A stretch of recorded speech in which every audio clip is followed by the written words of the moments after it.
Hi, everyone, and welcome to our Preparing an Excellent Program Proposal presentation.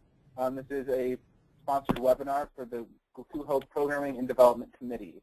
I'm going to let our panelists introduce themselves. So today we have Michelle, Matt, and myself are our presenters.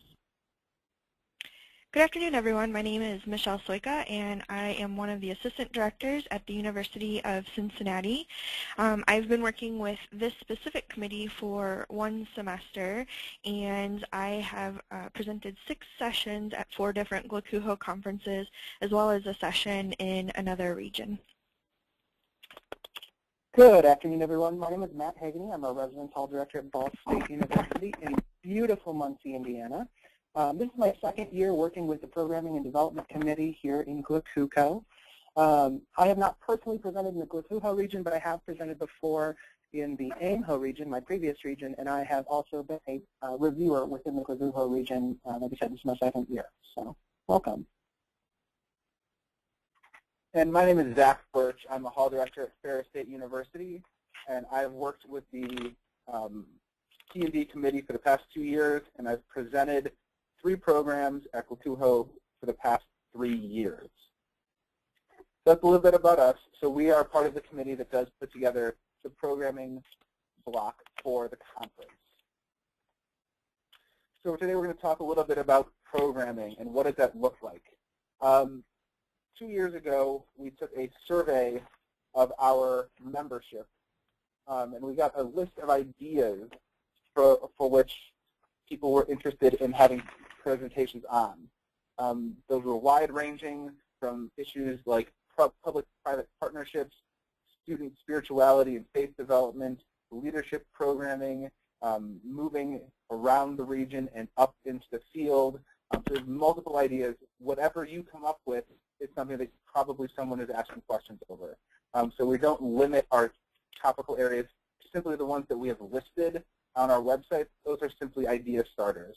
We can present on anything that you think is innovative, creative, or something that the membership of GLACUHO at large should know about. In terms of who our presenters are, when you look at our top 10 presenters from this past annual conference, you'll notice that several of them most of them are mid-managers or SHOs, but I think it's important to understand that about 45% of the presenters at last year's annual conference were first-time presenters. And of all those presentations, 75 in total, about 28% or 21 of the presentations were committee-sponsored. So it's nice to have a range of, or to understand a range of who our presenters are at the conference, as sometimes there's a perception that first-time and new presenters don't present at these conferences, and they are open and welcome to anyone who has great ideas to share. In terms of how to effectively brainstorm presentation ideas, this is one of my favorite things to do. And so we broke it down into 3 different areas. 1, institutional issues, 2, statewide issues, and then 3, regional or national trends. And so breaking it down further with institutional issues, looking at your campus, are there innovative strategies to things that your campus is facing? Or do you have partnerships with colleagues from across campus that would be helpful and effective in presenting your programs and your ideas that you're doing on your college campus? Are there traditional or annual programs that you're excited about and you want to share the ideas for? And in addition, in collaboration with that, are there award-winning programs that you've seen on the state level that you would be helpful to share to folks across the region? With statewide issues, it's always important to consider new state laws that are impacting the practices on our campuses. Some things like in Michigan, the medical marijuana law is impacting practices for those institutions, or the Sunshine Law affecting the schools in Ohio. I think the other things to talk about are there other statewide practices for institutions within that state. In Indiana, they are looking at retention rates and understanding how that impacts their campus, their recruitment efforts, and their retention to colleges. And then I think also something unique to Ohio, for those who are from Ohio, recently moved from a quarter system to a semester system. And so how has that impacted the practices of your institution or your department? From a regional or national trend, certainly a lot of us have been impacted by the Affordable Care Act, and so sharing how that has impacted your campus and your students within your department. Another thing that's popular, not popular, but it is on the scene more is the public-private partnerships, and so talking about what that might look like in your area, in your state, or for your campus.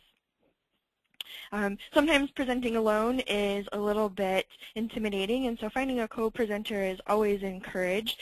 So you can look within GLACUHO, reach out to your past colleagues, maybe someone you were in grad school with or you worked at another institution with. Certainly looking on your own campus is helpful, and if you're doing something campus-specific, that makes sense. Utilizing committee members to understand the shared interests among the committee, whether it's a committee-sponsored presentation or if it is just a common interest between several professionals on that committee. Making sure to utilize networking through social media. And a simple example is Jeannie Lady at Indiana University had posted on a colleague and a friend's Facebook page about a presentation idea, and I jumped right on there and inserted myself, and so she and I will be submitting a program proposal presentation. So don't be afraid to put yourself out there on Facebook or Twitter or other social media outlets as well. And then lastly, encourage others to propose programs. Think about who you're sitting around the table with and the kinds of conversations that you're having around those tables. Who are you collaborating with on campus, and how can you make that into sharing an experience with your colleagues across the region? Are there vendors that you work with regularly that you're doing something new or different or innovative with that you could consider asking to help present or to present on their own? And then making sure that you're tapping into the knowledge of your senior housing officers and inviting them to present at program sessions as well. All right, so now we got the ideas down. We know what we want to propose as a program. We're going to move into a little bit more of the actual tangible process. So with that, I'm going to turn it over to Matt. Okay, so if you look right now, the call for programs is out on the GLACUHO website. We have already received some program presentation submissions for the 2014 GLACUHO in Peoria, which we're really excited about.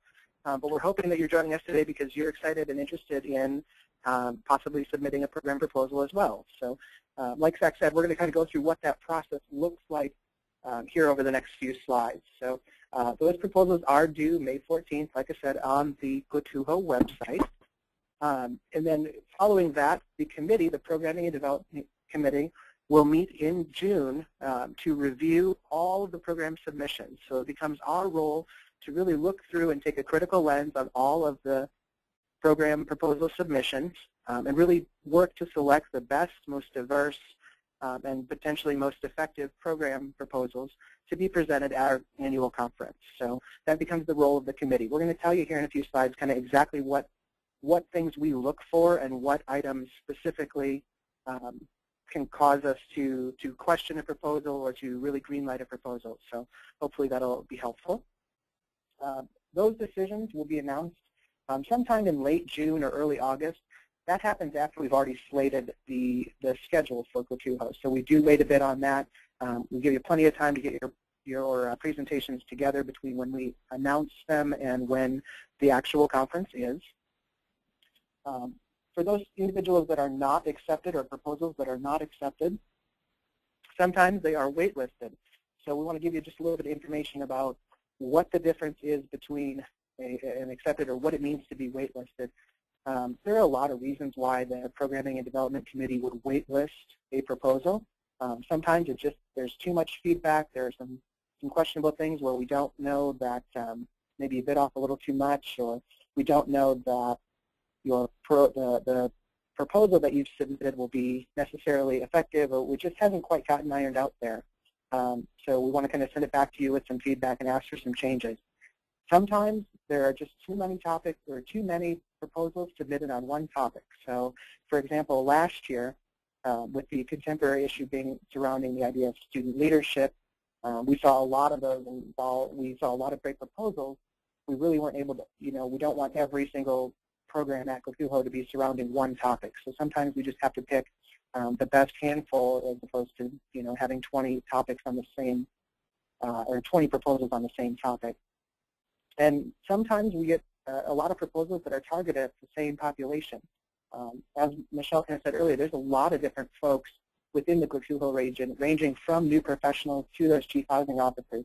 And we want to make sure as a committee that we're selecting program proposals that are really reflective of that and can really allow everybody to walk away from GLACUHO having learned something or experienced something positive through our programming. So sometimes we just get too many in one area, and we really have to kind of diversify that and break it up a little bit. So that could cause the waitlisting thing. But that said, we do frequently have to tap back into those, so don't get down on that. If you are accepted to present, you will be assigned a committee liaison who's going to be your resource, your contact person, your communication point for all of that pre-conference communication. So that's kind of a timeline of what to expect between now and hopefully in the coming weeks when you present or submit your program proposals, all the way up through our conference in November.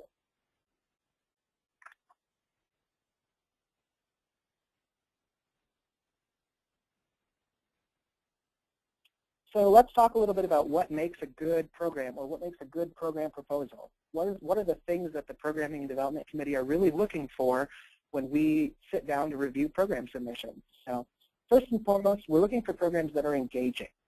Nobody wants to sit in a conference room and be talked at for 60 minutes or 120 minutes. Something there has to really catch your attention. Something needs to really sit with you and spark interest. So we're really looking for something that sounds appealing, something that sounds really relevant, something that's novel or new, or sounds like a really good idea. So the program proposal is your opportunity to convey how you will be engaging in November. We're looking for consistency.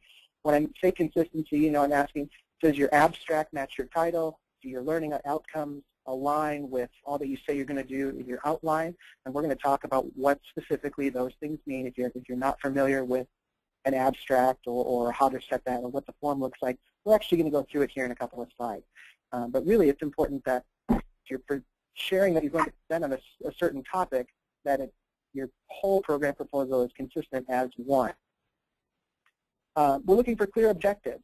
Zach's going to talk a little bit later about what it means to write learning outcomes, and we're looking to see that people will be able to leave your presentation with something, with a takeaway, with feeling motivated to go work harder to do something on their own campuses or with their own students or in their own professional development. So what is that takeaway? Again, we're looking for relevance. Make a case for your session in your program proposal. Why should we select your program proposal as opposed to others? Clearly, if you're taking the time to submit this, you're passionate about it or you have a strong interest in what you're doing. Help us to see that through your proposal.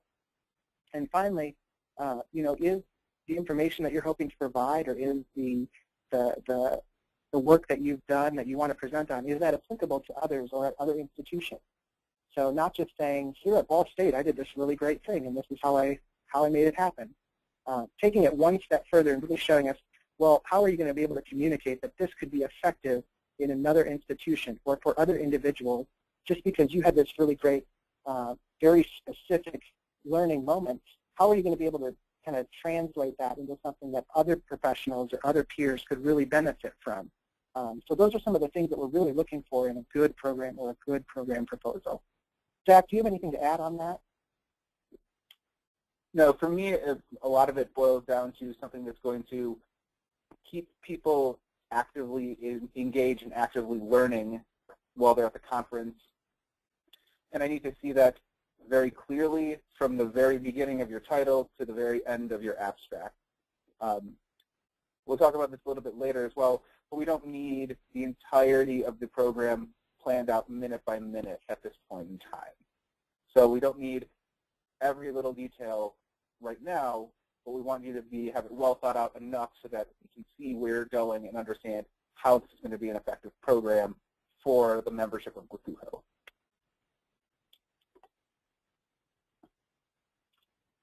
So again, what is the committee looking for? Here we actually have an example from last year. This was a successfully accepted presentation bid from our own Zac Birch. This was a program that he presented entitled Introverted Networking. And I know I went to the presentation myself. It was great. But here's kind of the things that we're looking for. You know, we talked about, does the title match the abstract and the learning outcomes? In this abstract, you'll notice the hook right from the beginning. You know, does the idea of being social seem daunting? Well, you know, if you're reading through that and you go, well, yeah, it does. Like, you've got them. You've got somebody hooked. Or you, conversely, you know, if you say, no, it doesn't. Maybe this isn't the right session for you. Either way, it's very effective right from the beginning. You know, what population does it apply to? Zac really spells out here, you know, that this program is targeted for individuals that would self-identify as introverts or you know, really would prefer an introverted skill set there. This session is designed for you. It says right in there. It is relevant. That was one of the bullet points on the previous slide.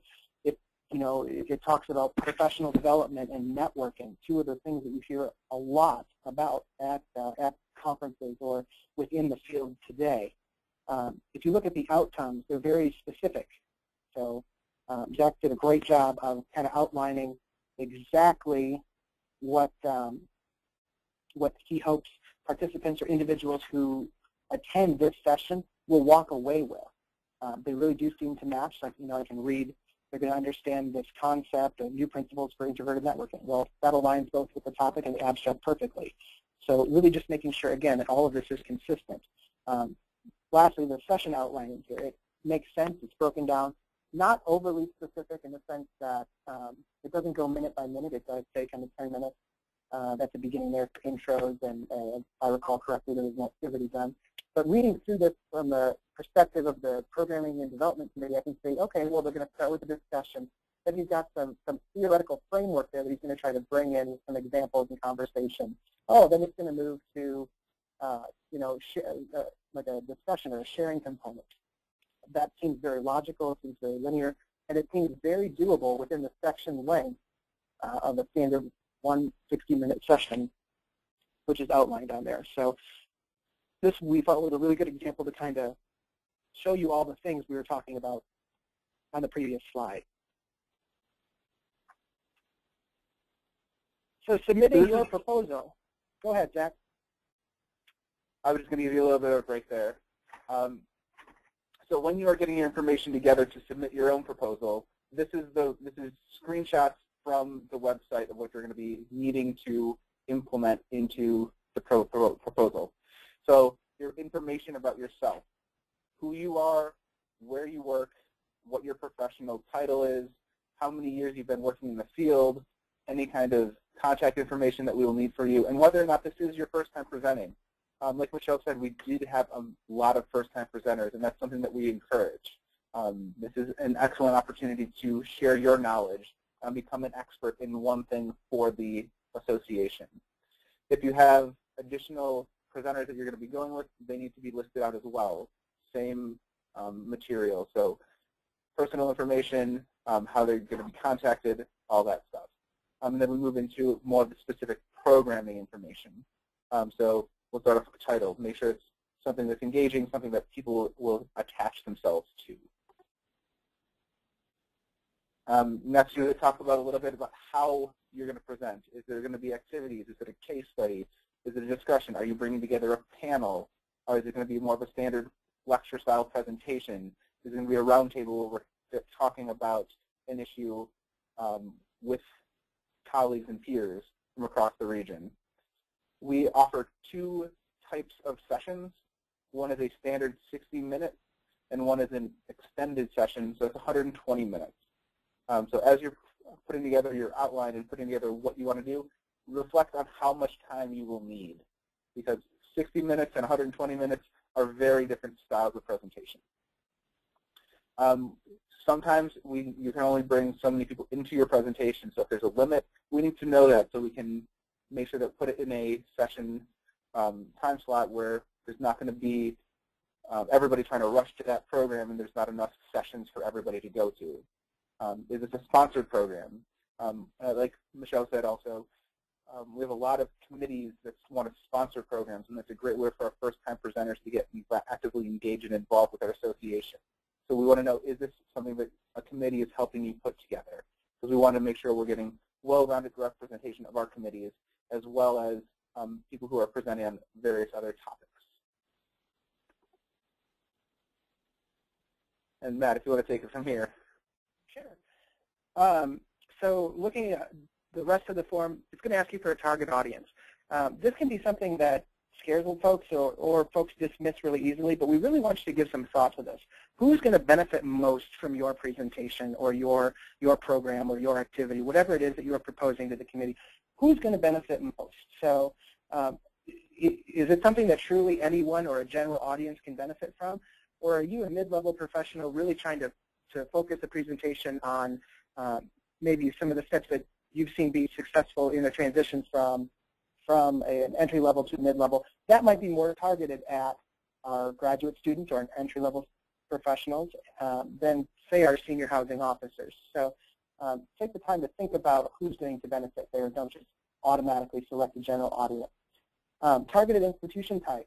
I know one thing that can be very frustrating if you go to conferences and stuff and you see presentations that are phenomenal presentations, but you're like, this doesn't apply to me at all. I wish I would have known that this was, based on a public institution or a private institution, or that this is something that's really going to be beneficial for a school of 25,000 plus.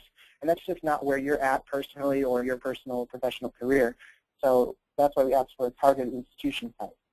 Topic area, these are some of the items Zac and Michelle talked a little bit about earlier, that we have a whole wide range of areas that we are looking for program proposals to come in for. And we have you self-select where you feel within all of these areas your program proposal falls. So if it is budgeting, if it is something that really relates to dining services, these are the categories that will appear in the guidebook in November to really help, if something is unclear with your presentation, at least this is consistent to say, oh, well, this is a personal wellness program. That makes sense. So you are only allowed to select one of those items.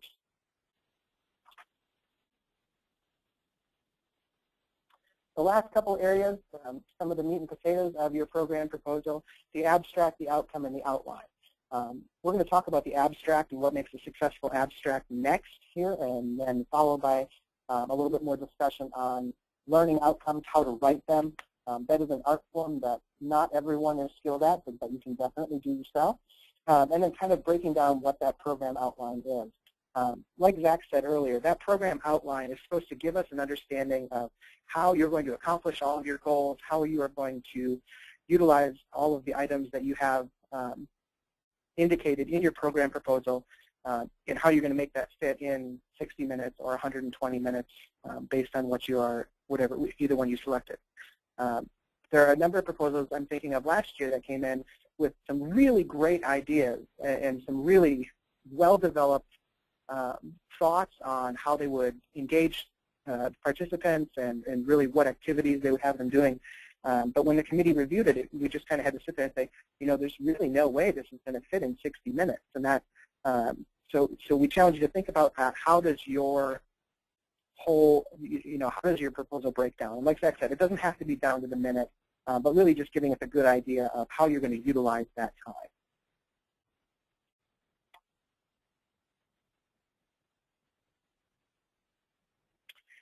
So like I said, creating an excellent abstract, it's a skill. The abstract is what appears in the guidebook. It is intended to give everyone, give the participants, give GLACUHO attendees that snapshot of what your program is. First and foremost, it should be brief. It should be no more than a paragraph. 2 to 3 sentences is usually pretty adequate. Give us a taste of your program. Give us that hook. But we don't need to see your entire program proposal. We don't need to know everything we're going to learn in your session in the abstract.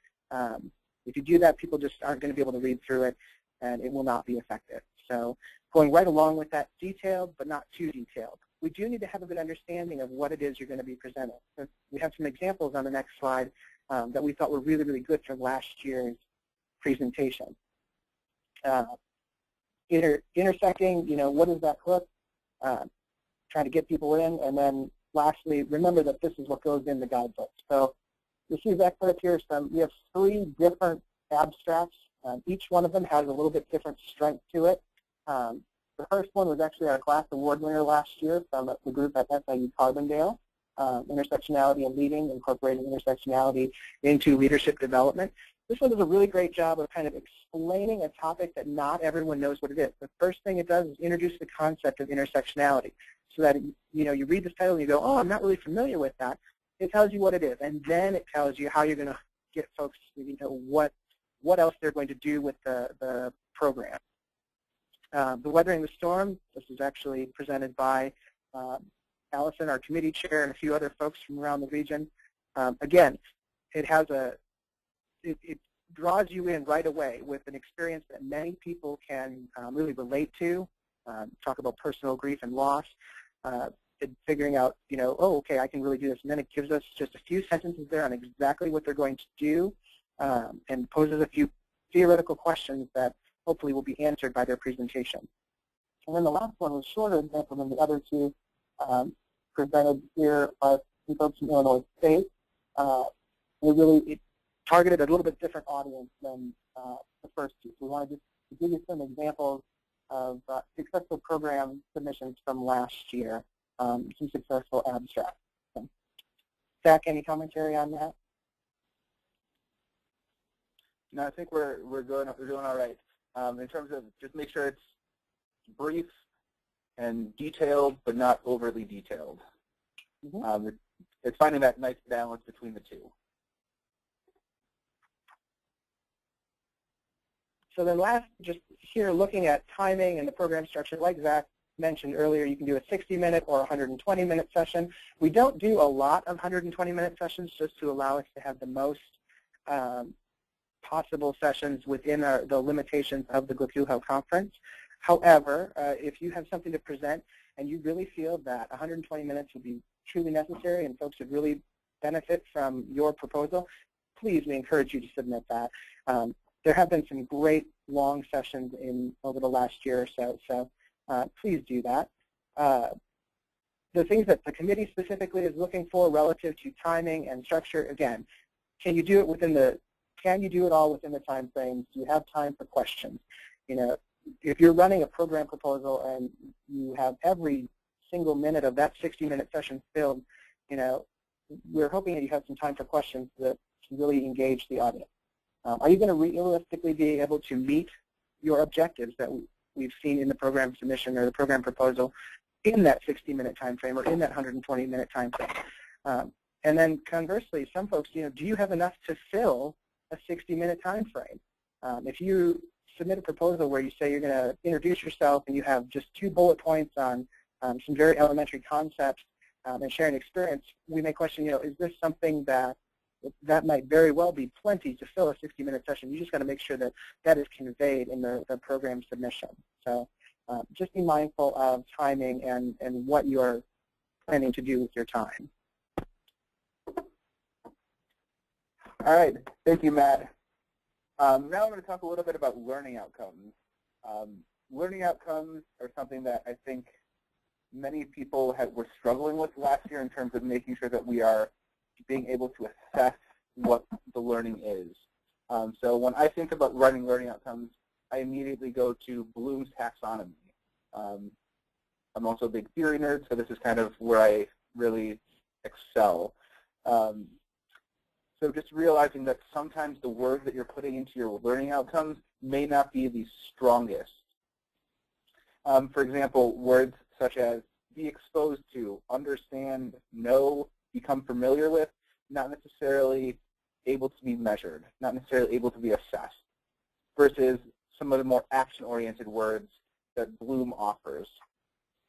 On the screen right now, you'll see the 6 target areas of Bloom. his cognitive learning. The first column on the left-hand side is being able to recall or remember. So there's some examples of some words that help us understand how we can assess remembering. Next over is understanding, so being able to explain, comparing, predicting, restating, being able to start to synthesize that information into something more than just repeating it. Next, we're going to apply. So that's putting ideas and concepts into solving any kind of problem, so examining, illustrating, classifying. The next step would be analyzing. So that's taking on the information and making it usable and seeing how the components interact. So compare and contrast, explain, examine, categorize. Much stronger words than they'll learn, they will see this. And then we get to our upper level where we're doing some evaluation and some creation.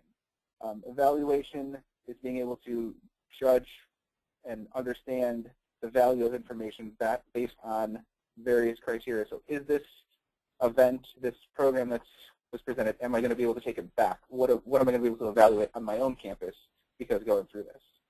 And then creating or synthesizing new information. So being able to plan, being able to design, construct, imagine something more, creating that opportunity for consistent learning. So I highly suggest utilizing Bloom's taxonomy as you are writing your learning outcomes. The Programming and Development Committee does not need one from each of these categories. It's whatever your information fits. So if you are simply explaining a new protocol that you've instated at your institution, maybe we don't need to be at the creation synthesis stage in Bloom's taxonomy. Maybe this is an understanding and perhaps applying. It just depends on what the outcome of your session needs to be. So this is why we say being clear as to what we want people to get out of their session is so important, so that we can understand what the learning is going to happen, and if we can assess it, great.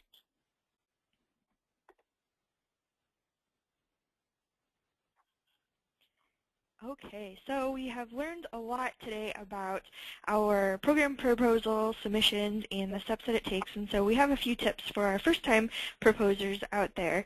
First and foremost, we think it's important for you to have your proposal reviewed, and the best way to do that is to look at former presenters and ask for them to review their proposal. They may be on campus, they may be somewhere within your state, or Matt, Zac, and I would be happy to also take a look at your proposal as we've all presented at different conferences throughout the country. It's important to connect the title to the abstract and the learning outcomes to the outline. As Matt and Zac were talking about the submission, it's important that everything connects and has a flow to it, and sometimes we see that the proposals don't connect their abstract to their title, and so there's some of that disconnect, and that raises a red flag for the committee as we're looking at the various proposals. Make sure that you share enough information to provide a comprehensive outline without having every detail planned, as Zac had mentioned. You don't have to have your entire presentation ready to go upon submission of your proposal. It's helpful to have just a very comprehensive outline where you can fill in the details once it has been accepted. Make sure to check out our website, the Programming and Development website on the GLACUHO website, glacuho.org. For more tips, we've been sharing some weekly tips for presenters, and all of that can be also found on the webpage. Connect with folks who've been to conferences in the past and ask for their program proposal books, or their program books, I'm sorry, to take a look at what, I'm dating myself because we do everything electronically now, so take a look at their guidebooks and see what presentations have been presented in the past. What do those abstracts look like? Generate some ideas for a topic, or look at some of the wording for the abstracts to see what those successful program proposals have been in the past. For those programs who are approved and move forward through the process the committee will provide feedback. And so we just ask that folks utilize that feedback, as they've been reviewed by multiple members of the committee, and we're offering some good insight and feedback based on other programs that have been approved or different conversations that we've had at the GLACUHO committee level as well. As Matt had mentioned earlier, we do have a wait list, and so if you are put on the wait list, please don't be discouraged. There are many times where we utilize the programs that are on that wait list, and so we ask that you consider accepting being put on the wait list if that is what has been offered to you, because and then go ahead and prepare, because you never know when we might need you. And then last but certainly not least, ask a veteran GLACUHO presenter what it means to present at the annual conference. A lot of us present on campus for our student leaders or during training, and that is certainly a very valuable experience. There's a little bit different level of presentation when you're presenting at a regional conference, and so we just ask that you connect with those veteran presenters and ask what things to be thinking about as you're preparing your proposal and preparing your presentation.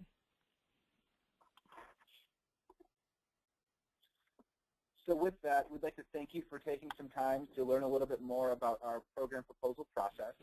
And at this time, we'll entertain any questions from the audience. So you can go ahead and type those in, and we'll be able to see them and answer those questions for you now. If you have additional questions or comments, feel free to contact any of us. All of our contact information is listed on your screen currently, as well as our committee chairs, Allison Sinadinos and Doug Meyer, and their contact information is also listed. Okay, so it doesn't look like we have any questions yet at this time. We'll hang out just a little bit just in case we have any coming in. Also, just remember that we are accepting program proposals through May 14th at 11:59 p.m. And I believe that's Central Time, and anybody can correct me if that is incorrect. But make sure you're getting those in by that deadline. It's a fairly hard deadline. Central Time is correct. Awesome.